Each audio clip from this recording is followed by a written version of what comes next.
뉴스 속 시그널을 찾아 짚어봅니다. 강지영의 시그널 시작합니다. 오늘의 시그널 주시죠. N번의 시그널. 서울 지하철 2호선 신당역 화장실에서 영무원을 살해한 혐의로 구속된 만 31살 전주환의 신상이 공개됐습니다. 조금 전 들어온 소식인데요. 피해자에게 하고 싶은 말이 없느냐라는 질문에 이렇게 답하기도 했었죠. 피해자한테 하실 말씀 없으세요? 죄송합니다. 범행 계획한 거세요?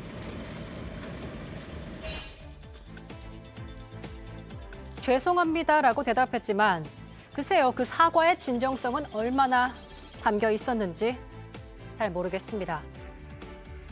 경찰 조사 내용을 살펴봐도 지금까지 밝혀진 정황과 대비되는 진술을 하고 있습니다.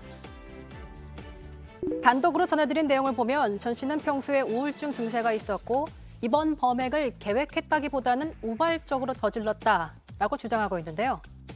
하지만 보시는 것처럼 일회용 승차권, 샤워캡, 당일에 거액의 현금을 인출해 경찰의 추적을 피하려 했던 것, 이달 초부터 범행을 계획한 것으로 보인다는 경찰의 발표까지 지금까지 드러난 정황만 봐도 이렇습니다. 많은 시민들이 신당역을 찾아 피해자를 추모했고 한동훈 법무부 장관, 여가부 김현숙 장관도 현장을 찾았습니다. 오늘 첫 출근길 이원석 검찰총장도 관련해서 깊은 책임감을 느끼고 있다고 답했습니다.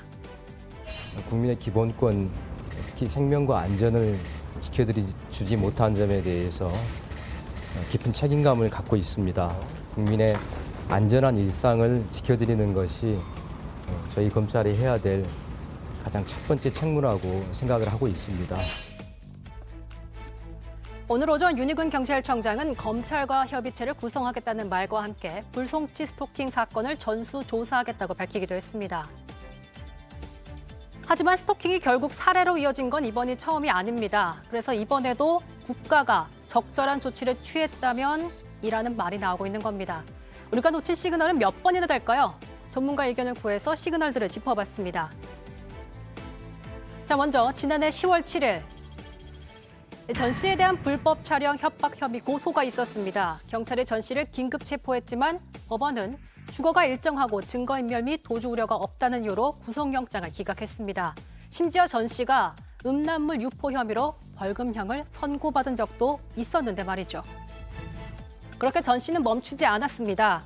고소 이후에도 피해자를 지속적으로 협박했습니다. 10월 21일 이후 스토킹 범죄의 처벌 등에 관한 법률이 새롭게 시행됐지만 긴급 조치도 구속영장 재청구도 없었습니다. 두 번째 시그널입니다.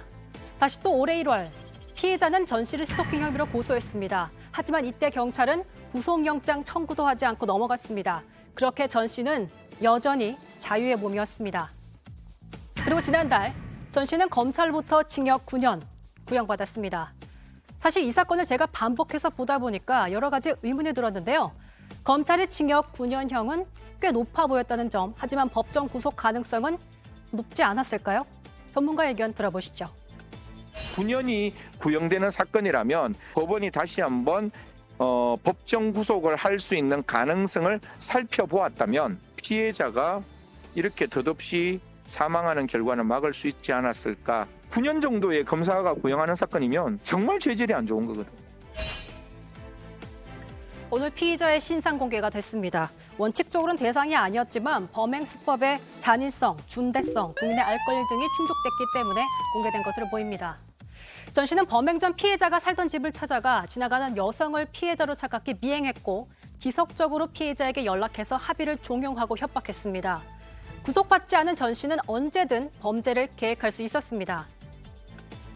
정치권에서 입법을 추진하겠다 밝혔지만 이미 지난해 10월 시행된 스토킹 처벌법에 허점이 드러난 게 아니냐는 비판과 함께 결국 마지막 기회까지 놓치면서 사법당국이 보복 범죄까지 이어지는 길을 막지 못했을 뿐만 아니라 오히려 터졌다는 지적까지 나오고 있습니다.